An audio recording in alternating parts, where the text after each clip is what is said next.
नमस्कार। अंतर्राष्ट्रीय खबरों के हमारे इस खास कार्यक्रम में आपका स्वागत है। मैं हूं चंद्रशेखर जोशी। इस कार्यक्रम में हम आपको इस वक्त की बड़ी अंतर्राष्ट्रीय खबरें बताते हैं, साथ ही दो बड़ी खबरों पर अपने विशेषज्ञ मेहमान के साथ चर्चा भी करते हैं। आज हम पोप फ्रांसिस के निधन और अमेरिकी रक्षा सचिव पीट हेग्सेथ पर लग रहे संवेदनशील जानकारियों को लीक करने के आरोपों पर चर्चा करेंगे। लेकिन आइए सबसे पहले आपको दिखाते हैं इस वक्त की अंतर्राष्ट्रीय हेडलाइंस। अमेरिकी उपराष्ट्रपति जेडी वेंस की पीएम मोदी से मुलाकात। दोनों नेताओं ने द्विपक्षीय व्यापार समझौते के लिए वार्ता में महत्वपूर्ण प्रगति का किया स्वागत।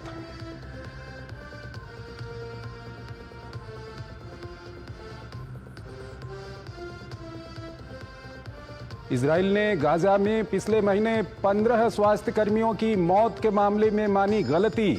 आईडीएफ ने कहा कि सैनिकों से हुई पेशेवर गलतियां फलस्तीनी रेड क्रिसेंट ने रिपोर्ट को बताया पूरी तरह झूठ।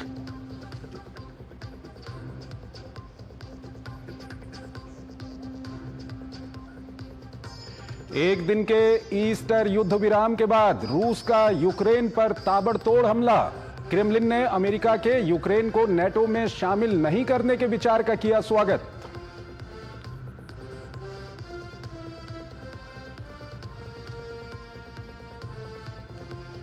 पोप फ्रांसिस का 88 वर्ष की आयु में निधन। पिछले कई महीनों से स्वास्थ्य समस्याओं से जूझ रहे थे पोप फ्रांसिस। पीएम मोदी ने जताया शोक।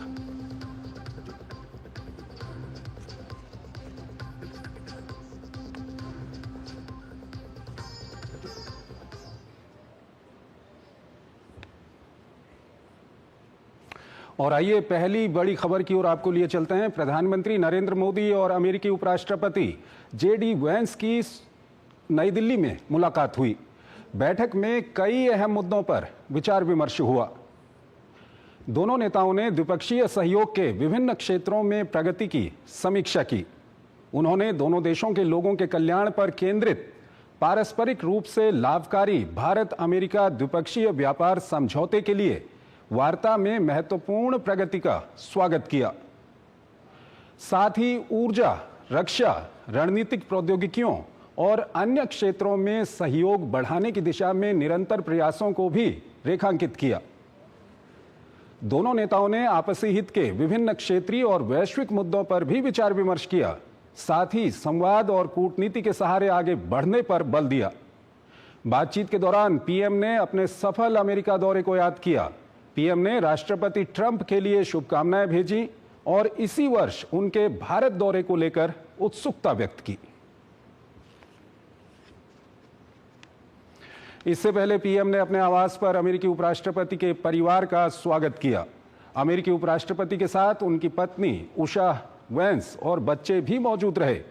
अमेरिकी उपराष्ट्रपति के साथ अमेरिका सरकार के कई वरिष्ठ अधिकारी भी पीएम से मिलने पहुंचे।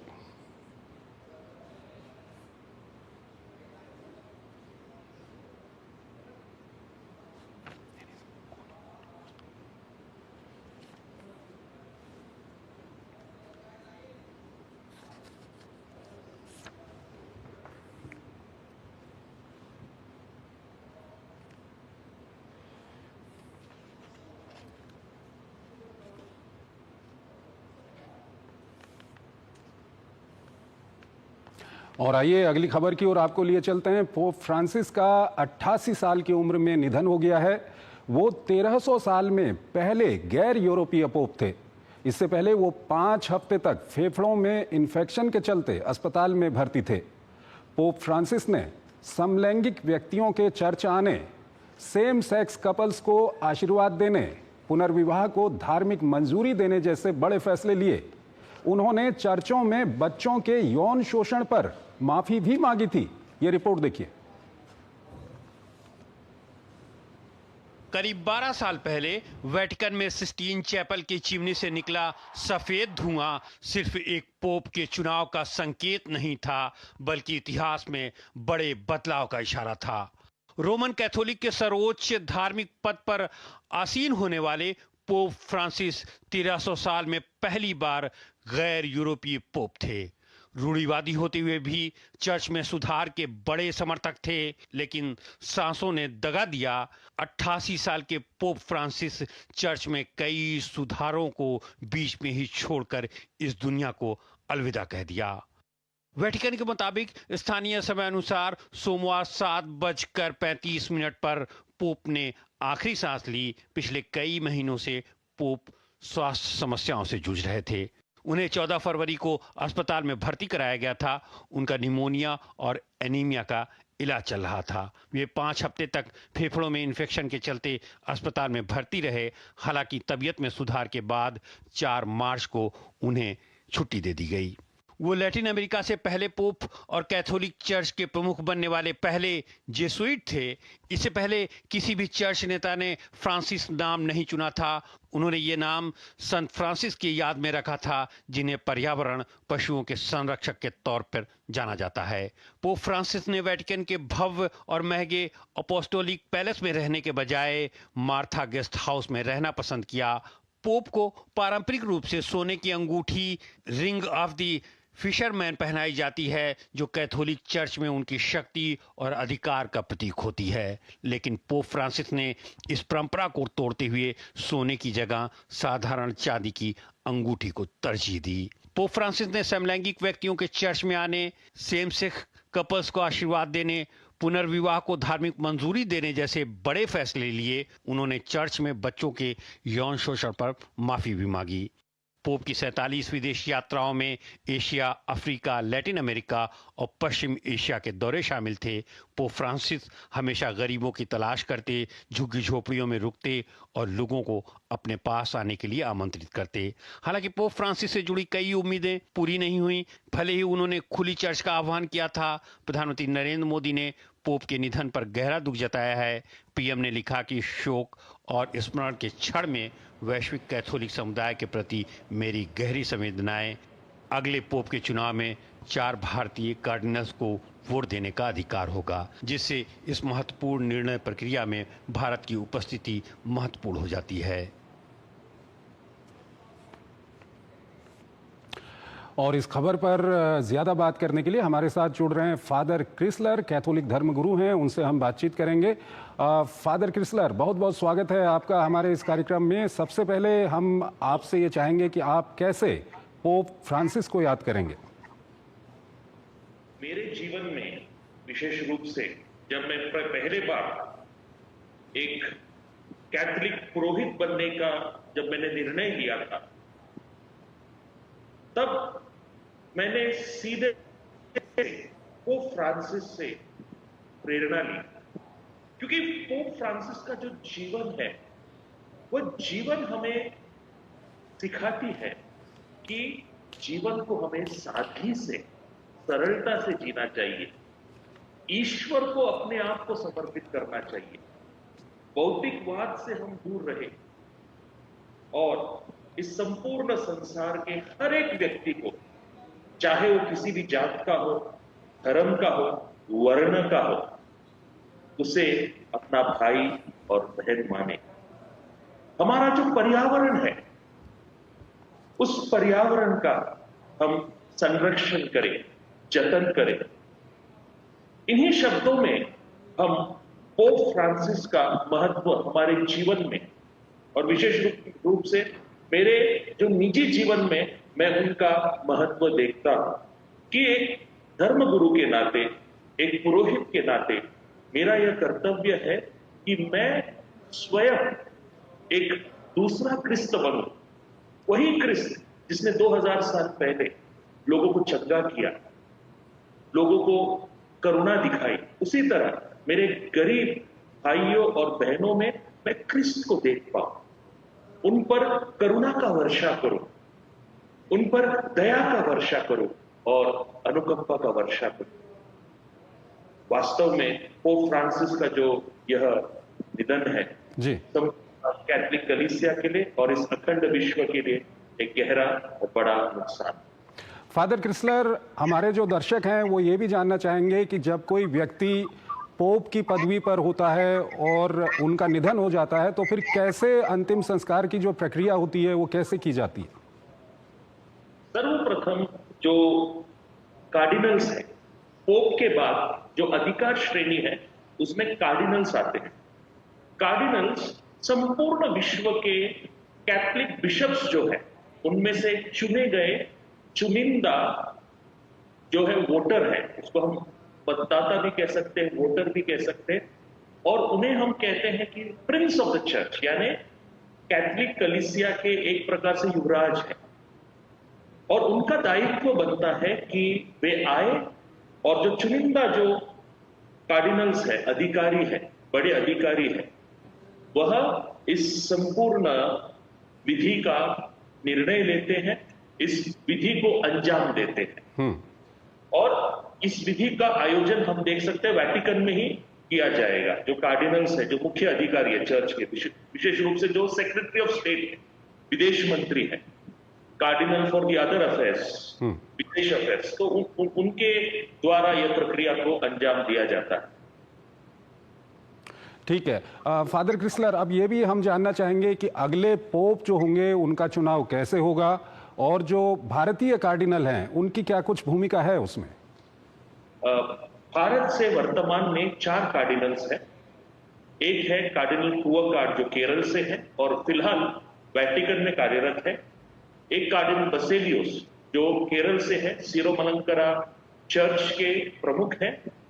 तीसरे कार्डिनल हैदराबाद के महाधर्माध्यक्ष है कार्डिनल एंथनी पुला, और जो चौथे कार्डिनल है गोवा के महाधर्माध्यक्ष है फिलिप नेरीफेरा। ये 4 वर्तमान भारतीय कार्डिनल्स है। इसके अलावा 100 से भी अधिक कार्डिनल्स संपूर्ण विश्व में है।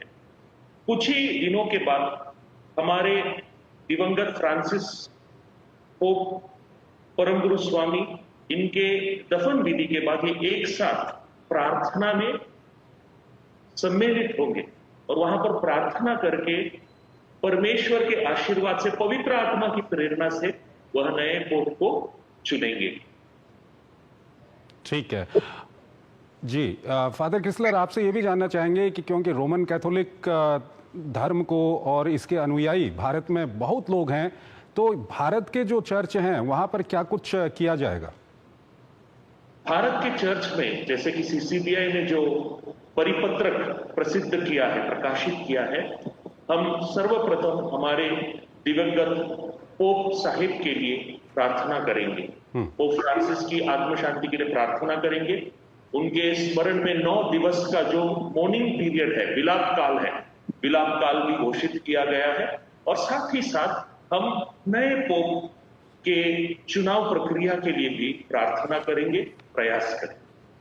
बहुत बहुत शुक्रिया आपका फादर क्रिसलर, हमारे इस कार्यक्रम में जुड़ने के लिए और इतनी महत्वपूर्ण जानकारियां हमारे दर्शकों के साथ साझा करने के लिए बहुत बहुत आपका शुक्रिया। और यहाँ पर वक्त हो गया एक छोटे से ब्रेक का, एक छोटा सा ब्रेक लेते हैं, उसके बाद अगली महत्वपूर्ण खबर।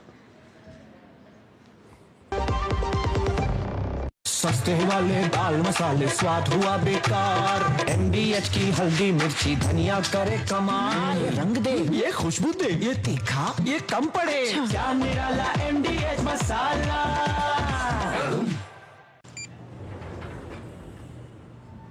क्या हो गया भाई? वो भैया आपसे सीखकर म्यूचुअल फंड्स में SIP शुरू की थी, लेकिन कभी कभी अपडेट्स देखकर मेरा मन भटकने लगता है। अरे अपने मन को बोल, म्यूचुअल फंड्स टिके रहने का गेम है। मतलब SIP चालू रखूं? सुन, ये लिफ्ट जब ऊपर नीचे जाती है तो तू निकल जाता है। नहीं भैया, यही तो सही मंजिल तक ले जाती है। तो बस म्यूचुअल फंड्स का भी यही है, दूर की सोचेगा और डटे रहेगा तो तू भी अपने सपनों के पास पहुंच सकता है। हाँ बिल्कुल आपकी तरह। सही है। म्यूचुअल फंड निवेश बाजार जोखिमों के अधीन है। योजना से जुड़े सभी दस्तावेजों को ध्यान से पढ़ें। जो लक्ष्य चुना था समझ आने लगा है। GLA यूनिवर्सिटी, उच्च लक्ष्य की निश्चित प्राप्ति। स्वागत है आपका ब्रेक के बाद। अमेरिका के रक्षा सचिव पीट हेग्सेथ फिर विवादों में हैं। विवाद सिग्नल ऐप के उसी ग्रुप चैट से जुड़ा हुआ है जिसमें 15 मार्च को यमन में अमेरिकी हमले से जुड़ी जानकारी पहले ही शेयर कर दी गई थी। इस ग्रुप में एक पत्रकार भी शामिल था। अब एक नया खुलासा हुआ है जिसमें बताया गया है कि यह जानकारी एक दूसरे ग्रुप में भी शेयर की गई थी जिसमें पीट हेग्सेथ की पत्नी और कुछ दूसरे करीबी शामिल थे। इस खुलासे के बाद ट्रंप प्रशासन विरोधियों के निशाने पर है। ये रिपोर्ट देखिए। एक महीने में ये दूसरी बार है जब अमेरिकी राष्ट्रपति की टीम आलोचकों के निशाने पर है। मामला पिछली बार की तरह इस बार सिग्नल चैट पर यमन पर हमले की जानकारी की लीक का है, जो अमेरिका में 2 दिनों से सुर्खियां बटोर रहा है। इस बार भी आरोपों के घेरे में है अमेरिका के रक्षा सचिव पीट हेग्सेथ। उन पर आरोप है कि उन्होंने हूतियों पर अमेरिकी हवाई हमले से संबंधित अहम जानकारी सिग्नल ऐप पर साझा की। हालांकि व्हाइट हाउस ने खुफिया जानकारी लीक करने के आरोपों को पूरी तरह से खारिज कर दिया है। व्हाइट हाउस का दावा है कि पेंटागन के पूर्व असंतुष्ट कर्मचारी ऐसे फर्जी खबरें फैला रहे हैं। हालांकि चैट लीक की जांच के दौरान कार्यकुशलता में कमी को लेकर पेंटागन के कई शीर्ष अधिकारियों पर गाज गिरी, जिसमें रक्षा सचिव पीट हेग्सेथ के सहयोगी भी शामिल हैं। बहरहाल चैट लीक के नए मामले में एक अलग निजी चैट ग्रुप का जिक्र है, जिसे जनवरी में पीट हेग्सेथ ने बनाया था। इसी ग्रुप में उनकी पत्नी और उनके करीबी सहित 1 दर्जन लोग शामिल थे। रिपोर्ट के मुताबिक ये ग्रुप रक्षा सचिव के सरकारी फोन की बजाय उनके निजी फोन से चलाया जा रहा था। मीडिया रिपोर्ट में कहा गया है कि रक्षा सचिव ने वही जानकारी एक प्राइवेट चैट में शेयर की थी, जो पिछले महीने द अटलांटिक मैगजीन ने अपनी रिपोर्ट में बताई थी। न्यूयॉर्क टाइम्स ने अपनी रिपोर्ट में 4 ऐसे लोगों का नाम साझा किया है जो उसी चैट ग्रुप से जुड़े हुए थे। रक्षा मामले से जुड़ी गोपनीय मामले का जिक्र दूसरी चैट में किया गया है, जिसमें बताया गया कि FA-18 हॉर्नेट्स जेट कब उड़ान भरेंगे। पिछले दिनों इन्हीं लड़ाकू विमानों ने यमन में हूतियों के ठिकानों पर कहर बरपाया था। दरअसल इससे पहले भी जिस चैट ग्रुप में यमन पर हमले की जानकारी साझा की गई थी, उसमें द अटलांटिक मैगजीन के एक पत्रकार को राष्ट्रीय सुरक्षा सलाहकार माइक वॉल्ट्ज ने जोड़ लिया था। बहरहाल नए खुलासे के बाद टीम ट्रंप के खिलाफ नया मोर्चा खुलता दिख रहा है। डेमोक्रेटिक नेता चुक शुमर ने आरोप लगाते हुए कहा कि सैन्य हमले की योजनाओं पर चर्चा करने वाले शीर्ष राष्ट्रीय सुरक्षा अधिकारियों को बचाने के लिए छोटी मछलियों की बलि दी जा रही है। इस बीच अमेरिकी सेना ने राजधानी सना में हूती विद्रोहियों को निशाना बनाते हुए हवाई हमला किया, जिसमें कम से कम 12 लोगों की मौत हो गई, जबकि 30 से ज्यादा लोग गंभीर रूप से घायल हो गए। ये इलाका पहले भी अमेरिकी सेना के निशाने पर रहा है। और इस खबर पर बात करने के लिए हमारे साथ जुड़ रहे हैं मेजर जनरल रिटायर्ड ध्रुव कटोच, सुरक्षा विशेषज्ञ हैं। उनसे हम बातचीत करेंगे। कटोच साहब, बहुत बहुत स्वागत है आपका हमारे इस कार्यक्रम में। पहली प्रतिक्रिया आपकी क्या है जो यूएस डिफेंस सेक्रेटरी के सिग्नल ऐप में इस खबर को, इस जानकारी को, जो यमन पर हमला होना था उसको शेयर करने के बाद जो विवाद छिड़ा हुआ है, क्या कुछ कहेंगे आप? धन्यवाद जोशी जी। देखिए, विवाद तो सही है, क्योंकि जब भी हम सिक्योरिटी के मामले के ऊपर विषय करते हैं तो जो भी लोग उसके बीच में नहीं होने चाहिए, जैसे यहाँ पर अटलांटिक ग्रुप के जो रिपोर्टर हैं उनको इस ग्रुप में शामिल नहीं होना चाहिए था, वो गलती हो गई। तो इन चीज़ों में हो सकता है कभी कभी गलती हो जाती है, लेकिन सिक्योरिटी के हिसाब से इसको सही नहीं मान सकते हैं। दूसरी बात, परिवारों को भी बीच में जोड़ना, ये मैं समझता हूँ सही नहीं है। लेकिन जब लोग बोलते हैं कि ये बहुत बड़ा सिक्योरिटी ब्रीच हुआ है, मैं वो भी मानने को तैयार नहीं हूँ।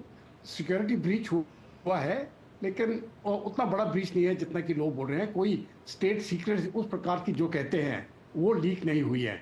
दूसरा, जब भी इस प्रकार के जब भी कोई ऑपरेशन होता है उसकी एक लाइफ होती है। फर्ज करो अगर आपने कुछ आपने इंफॉर्मेशन दे दिया है, उस इंफॉर्मेशन के ऊपर एक्ट करने के लिए भी कुछ समय चाहिए। अगर वो समय बहुत कम है तो उसके ऊपर कोई भी दुश्मन एक्ट नहीं कर सकता है। तो बात सही है, ये पॉलिटिकल मामला बन जाएगा, लेकिन मुझे लगता है ये बहुत जल्दी अमेरिका में ही ये मामला खत्म हो जाएगा। कटोच साहब, अभी जो ताज़ा अपडेट है वो व्हाइट हाउस की ओर से आया है। व्हाइट हाउस का कहना है कि प्रेसिडेंट ट्रंप इस मामले में पूरी तरह से पीट हेग्सेथ के पीछे खड़े हैं, और दूसरी ओर जो डेमोक्रेट्स हैं या ट्रंप एडमिनिस्ट्रेशन के जो विरोधी हैं वो लगातार हमला कर रहे हैं इस मामले को लेकर के। ये जो आप बोल रहे हैं कि उतना गंभीर नहीं है, इसको थोड़ा हमारे दर्शकों को समझाइएगा। क्या उसमें लोकेशन, टाइमिंग, जो दावा कर रहे हैं कि हमने इसमें कोई लोकेशन, टाइमिंग, कौन से हथियार उपयोग किए जाएंगे, ये सब की जानकारी नहीं है। ये कितना गंभीर है या गंभीर नहीं है, ये थोड़ा सा सर एक्सप्लेन कीजिए। नहीं, देखिए, जब हम स्टेट सीक्रेट, ये तो ऑपरेशनल प्लान थी, जो एक टैक्टिकल प्लान थी जो एग्जीक्यूट होनी थी। तो सही बात है कि ये टैक्टिकल प्लान बाहर नहीं जाना चाहिए थी, इसमें तो कोई शक नहीं है।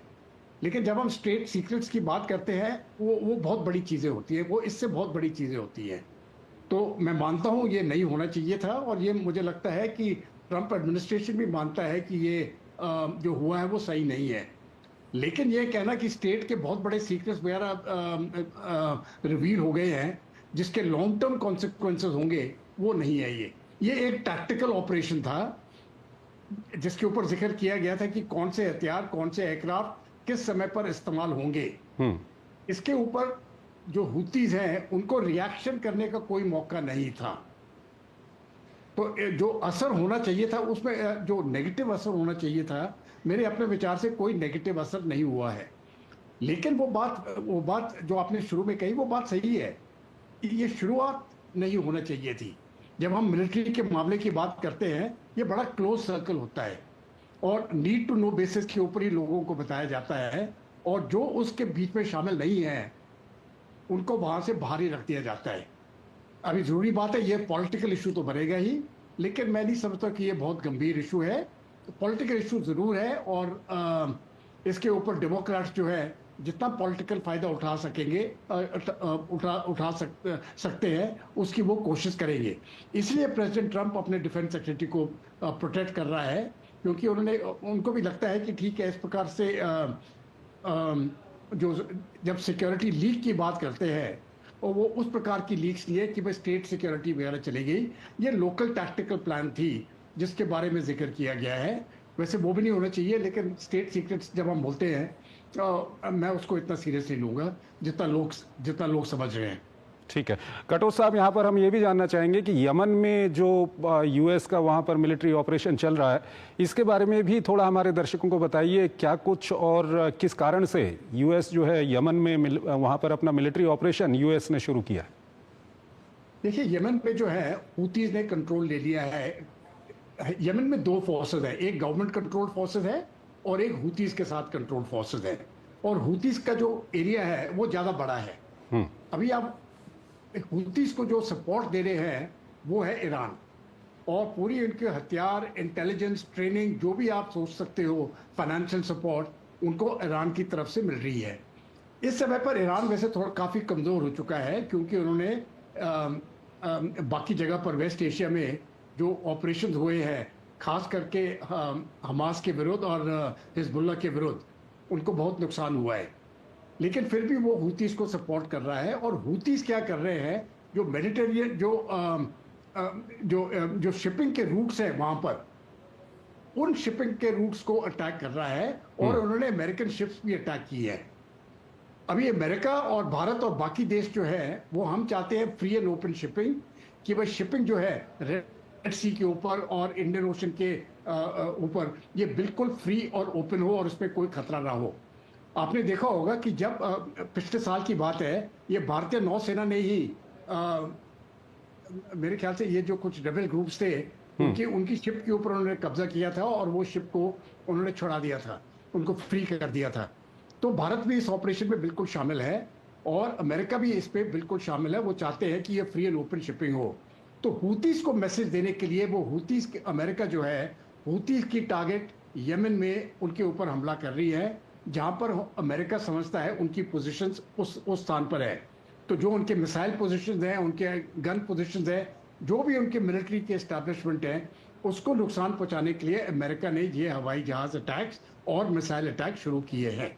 ठीक है कटोच साहब, बहुत बहुत शुक्रिया आपका हमारे इस कार्यक्रम में जुड़ने के लिए, और आप काफ़ी महत्वपूर्ण जानकारियां और विश्लेषण हमारे दर्शकों के साथ साझा करने के लिए बहुत बहुत शुक्रिया सर। और यहां पर एक छोटा सा ब्रेक लेंगे, ब्रेक के उस पार हम आपको आज की कुछ और प्रमुख अंतर्राष्ट्रीय खबरें बताएंगे। आपके घर के खाने में रेस्टोरेंट जैसा स्वाद ले आए MDH का शाही पनीर मसाला। पनीर को क्या मस्त बना डाला। जब धरती चीर कर निकलता है लोहे का पत्थर और मिलता है मोंगिया के जोश से, फिर तपता है, पिघलता है और बनता है फौलाद। अब होता है सरिया सारी खूबियों के साथ। मोंगिया स्टील, मजबूत देश का मजबूत सरिया। जो लक्ष्य चुना था समझ आने लगा है। GLA यूनिवर्सिटी, उच्च लक्ष्य की निश्चित प्राप्ति।